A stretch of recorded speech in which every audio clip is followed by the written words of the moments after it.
৭২তম স্বাধীনতা দিবসের প্রীতি ও শুভেচ্ছা। ভারত স্বাধীন হয়েছে, কিন্তু সত্যি কি আমরা স্বাধীন হয়েছি? মেয়েরা কিন্তু আমরা এখনও স্বাধীন হইনি। তোমরা তো সবাই জানো যে আরজি করের যে ঘটনাটা, এখানে দেখো মেয়েটাকে কত কষ্ট দিয়ে মারা হয়েছে। একটা মানুষের কি সব হচ্ছে পশুর মতন, সবারই আত্মা, একটু মানুষের বিবেক হয়নি কারো যে আমার ঘরেও তো বোন আছে, মা আছে, কারো স্ত্রী আছে, তাহলে একবারও কারো মনে হয় না। আর একটা মেয়ে ওর সাথে ছিল, তাহলে ভাবো যে ও মেয়ে হয়ে আর একটা মেয়ের কীভাবে মানে সর্বনাশ দেখছে, তো সেটা ওর একবারও মনে হয়নি যে আমিও তো একটা মেয়ে। তো আমরা তো এখনও স্বাধীন হইনি, আর সবাই তো এখন আন্দোলন করছে, কিন্তু আমাদের ডিব্রুগড়ে তো এখানে হচ্ছে না, তাই আমিও বেরোতে পারছি না।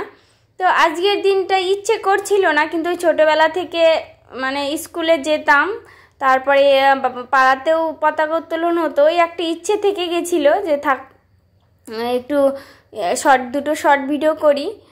সবারই কিন্তু স্বাধীনতা মানে উদযাপন করতে কারোই কিন্তু ইচ্ছে করছে না ওই ঘটনার পর, কিন্তু তাও কি করা যাবে, উদযাপন তো করতেই হবে একটা দিন, এরকম একটা দিন।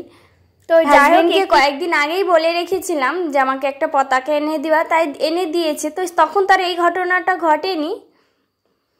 তো আমরা সবাই প্রতিবাদ জানাচ্ছি যেন বিচার হোক, শাস্তি হোক দোষীদের, সবাই। তাই আমরা তো প্রতিদিনই নিউজ দেখছি, এখানে সবাই বলছে যে ওয়েস্ট বেঙ্গলের যে ঘটনাটা ঘটেছে সত্যি খুব খারাপ, সত্যি খুব খারাপ। যাদের এখন বিশেষ করে যাদের মেয়ে হয়েছে তাদের তো আরও বেশি ভয় হচ্ছে যে আমার মেয়েটা কিভাবে মানুষ হবে, কিভাবে বড় হবে। সবাই তো একটা মা বাবার স্বপ্ন থাকে, আর এইভাবে যদি স্বপ্নগুলো ভেঙে যায়, তুমি বলো, তোমরাই বলো যে কেউ কি সাহস করে কোনো কিছুতে মানে একা ছাড়তে পারবে যে এই জিনিসটা পড়াশোনা করার জন্য একা ছেড়ে দিচ্ছি? কেউ পারবে না এখন আর।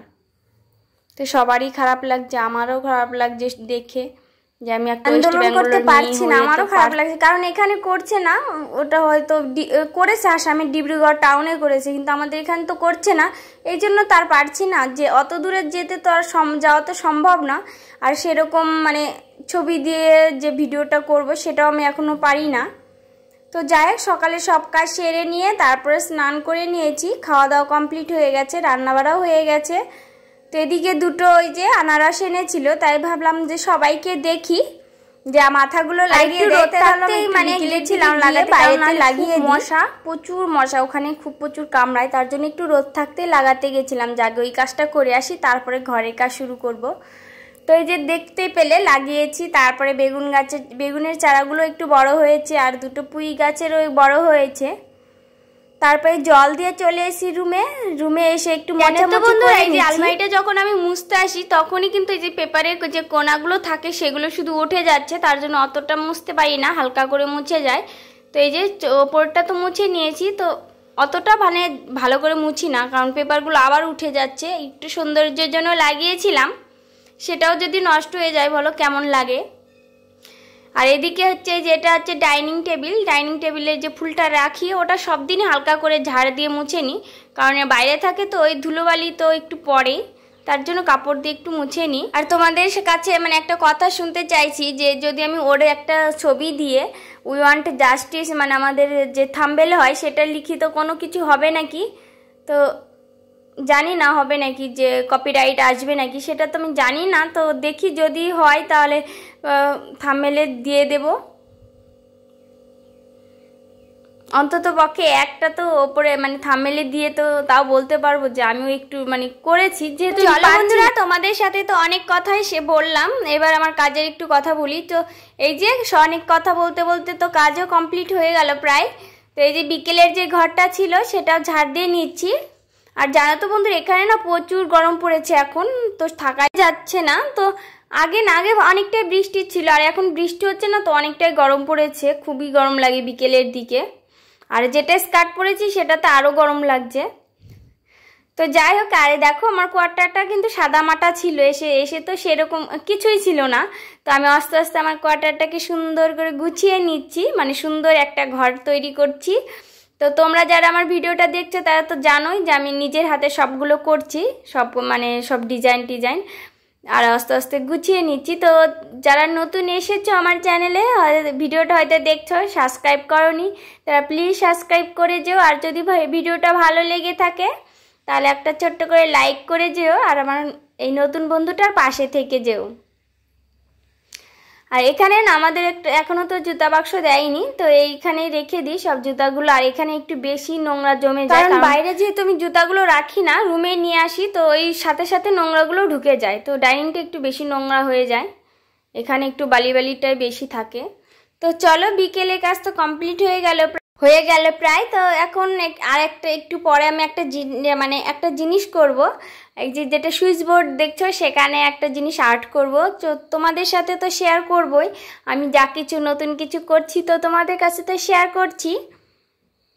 তো জামা কাপড়গুলো ভাঁজ করে রেখে দেবো ঠিক জায়গা মতন, তারপরে সেই ফেব্রিক আর কালার নিয়ে বসবো। আর একটা জিনিস করতে গেলে না অনেকটাই সময় লাগে, তার জন্য একটু তাড়াহুড়ো, সব কাজগুলো একটু তাড়াহুড়ো করে একটু সময় বের করে তারপর সেই পছন্দের জিনিসগুলো করি আমি। আর একটা জিনিস করতে গেলে তো একটু টাইমে হয় না, অনেকটাই সময় লাগে। আর এই যে দেখো, এটা আমি হালকা করে আগের রুল পেন্সিল দিয়ে দাগগুলো দিয়ে নিয়েছিলাম, তার জন্য এই সুবিধে হয়েছে, সমান হয়েছে। তো এটা হচ্ছে কালো ফেব্রিক দিয়ে বর্ডার করে নিলাম।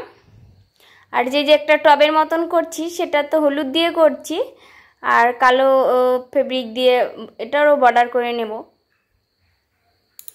তো আমার আর্টগুলো যদি তোমাদের পছন্দ হয়ে থাকে তাহলে একটু কমেন্টস করে জানাবে যে আমি কীরকম লাগছে না লাগছে।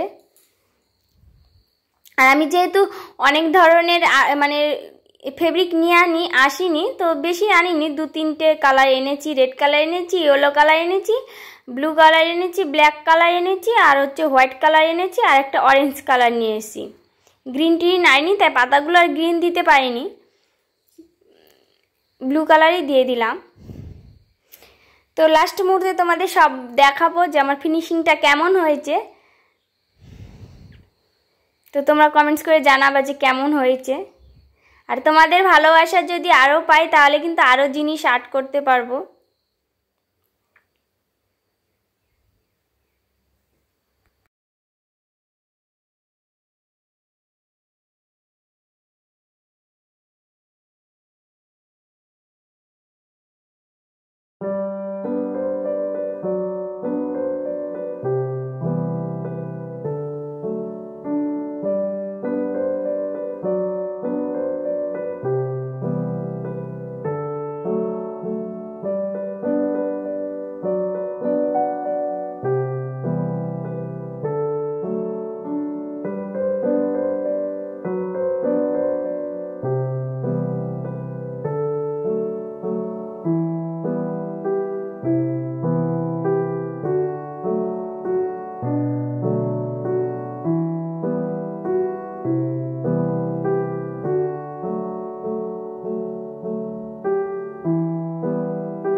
তো আটটা কমপ্লিট হয়ে গেছে, তারপরে সন্ধ্যাবাতি দিয়ে নিয়েছি।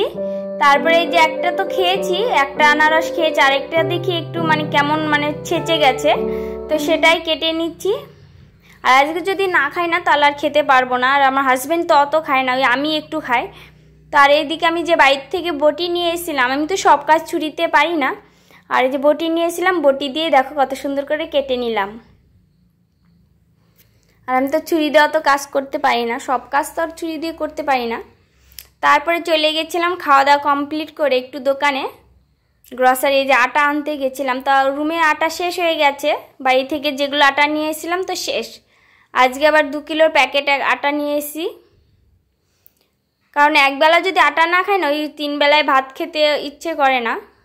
আমার খেতে ইচ্ছে করে, কিন্তু আমার হাজব্যান্ডের খেতে ইচ্ছে করে না, এই জন্য আর আটাটার দরকার ছিল। অনেকেই খায় না এখন তো, সবসময় অনেকেই প্রায় প্রবলেম রুটি খায়, একবেলায় ভাত খায়, অনেক প্রবলেম। তো আমরাও তো সকালে আর রাতে একটু রুটি হয়, আর মিডিলে ভাত হয়। তো আমার জন্য একটু ভাত বেশি নেই, কারণ আমি অল্প ভাত খাই, আর ধরো একটা রুটি খেলাম কোনো দিন, নাহলে খেলামই না। অল্প যদি একটু বেশি ভাত হয়ে যায় তাহলে ওই আমার ভাতে হয়ে যায়। তো এখন শুধু রুটি করব। আর সকালে যে তরকারি ছিল, কারণ দুপুরবেলা একটু বেশি করে তরকারি করি, তা রাতে করতে হয় না, রাতে শুধু হয় রুটি করি, নাহলে আর যদি মাংস বা ভাত মাছ থাকে তাহলে হয়তো ভাত করলাম, তাহলে হয়ে যায়। আর সকালে তো রান্না হয় না, দুপুরে হয়, তার জন্য বেশি করে করি। আর সকালে যে হালকা রান্না হয় সেটা সকালে ব্রেকফাস্টেই হয়ে যায়। কমেন্ট করে জানাবা। তো চলো, তোমাদের আজকে ভিডিওটা কেমন সবাই আন্দোলন করছি, তো চালিয়ে যাব, যতদিন না বিচার হচ্ছে ততদিন আমরা চালিয়েই যাব একসাথে, একজোট বেঁধে। তো চলো, টাটা, বাই বাই, ভালো থেকো, সবাই সুস্থ থেকো, খেয়াল রেখো নিজেকে। আর যে পরিবেশ, সেটা অবশ্যই নিজেকে খেয়াল রাখতে হবে চারদিক ভেবে। তো সবাইকে গুড নাইট, টাটা, দেখা হচ্ছে নেক্সট ব্লগে।